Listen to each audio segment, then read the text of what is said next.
News state के opinion poll में छत्तीसगढ़ से कांग्रेस के लिए अच्छी खबर आई है। कांग्रेस को 11 में से 6 सीटें मिलती दिख रही हैं। वहीं पिछली बार 10 सीटें जीतने वाली बीजेपी को इस बार 5 सीटों का नुकसान होता दिखाई दे रहा है। पहली लिस्ट आ गई, किस तरह से देखते हैं पहली लिस्ट को? बहुत बढ़िया है। जहां अनुभवी लोग भी हैं तो नौजवान भी हैं, तो सभी लोगों को अवसर मिला है। 3 वर्तमान विधायकों को भी मौका मिला। जी हाँ, जो जितने योग्य प्रत्याशी थे पार्टी ने उसको दिया है। परसराम भारद्वाज के बेटे हैं, उनको भी टिकट दिया गया सर। अविभाजित मध्य प्रदेश के प्रदेश अध्यक्ष रह चुके हैं।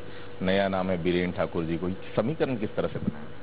देखिए, बीरेन ठाकुर पंचायती राज से लगातार वो जीतते रहे हैं और मैंने पहले ही कहा कि नौजवान हैं, पंचायती राज से जुड़े हुए हैं, पुराने जो अनुभवी खेल सिंह है, इन सबको अवसर दिया गया। तो क्या बीजेपी की लिस्ट तैयार, पहले इस बार कांग्रेस की लिस्ट तैयार हो गई है? हमेशा हम लोग पहले जारी करते हैं।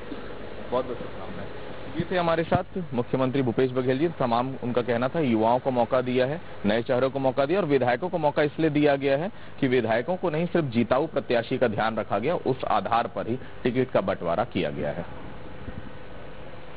और सहयोगी आदित्य हमारे साथ बने हुए हैं। आदित्य, जो उम्मीदवारों की लिस्ट जारी हुई है उसमें छत्तीसगढ़ के 5 नाम है। अभी अभी आपने भूपेश बघेल जी से भी बातचीत की और बस्तर, खास तौर पर बस्तर की 2 लोकसभा सीटों के प्रत्याशियों का चयन भी हो चुका है, कांकेर और बस्तर। बस्तर से दीपक बैच को उतारा गया है, जो कहा जा रहा है राहुल गांधी की पहली पसंद है। और अगर हम बीरेन ठाकुर की बात करें, जिन्हें कांकेर से टिकट दिया गया है, वो एक युवा चेहरे हैं और नए चेहरे हैं, फ्रेश चेहरा है।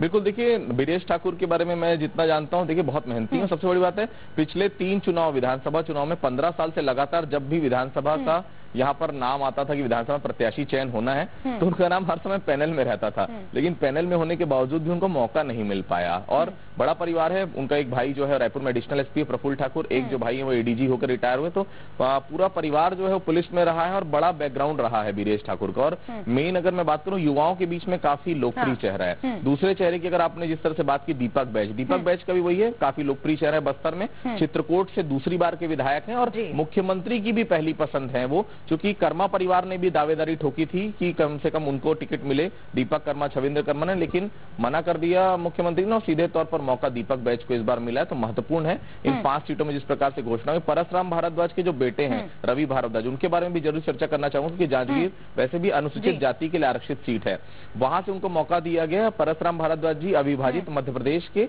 प्रदेश अध्यक्ष रह चुके हैं कांग्रेस के, उनके बेटे को मौका दिया गया। तो कुल मिलाकर काफी सधी हुई ये लिस्ट है। 3 विधायकों को मौका दिया गया, 3 वर्तमान विधायकों को, और 2 नए चेहरों को पार्टी ने मैदान में उतारा है। ठीक है आदित्य, अभी कुछ और नामों का ऐलान होना